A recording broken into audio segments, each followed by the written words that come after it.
In this video, we are going to continue our discussion of section 11.5, and we are going to show that these two lines are parallel.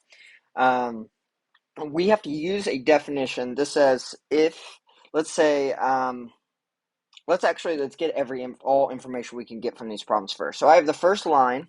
So I'm going to write down, just for practice, we're not going to use this for this problem, but I'm going to get a point from here. The point is 1, 1, -3. That came from here, here, here, right? It's always just the opposite of those. Now I'm also going to write its directional vector, which for a line, remember, comes from underneath each one of these. So I have 4, 2, -4. Let's do the same thing for line 2. So there's P2, point 2, and that comes from here, here, and here. So we get a -2, a +1, and a +3. The vector, directional vector for that are the numbers underneath.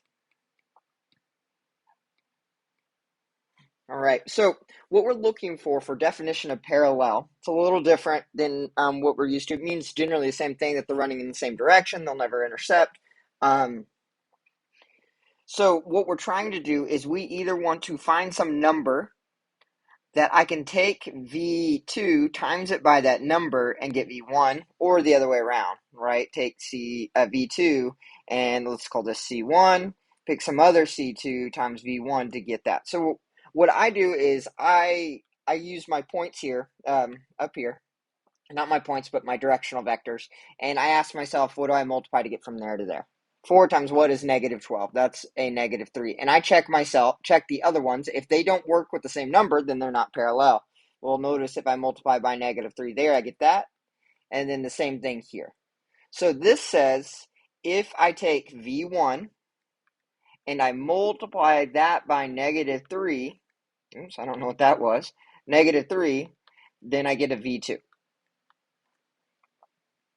So it actually follows the definition of parallel. So since this is true in orange there, therefore V1 is parallel to V2.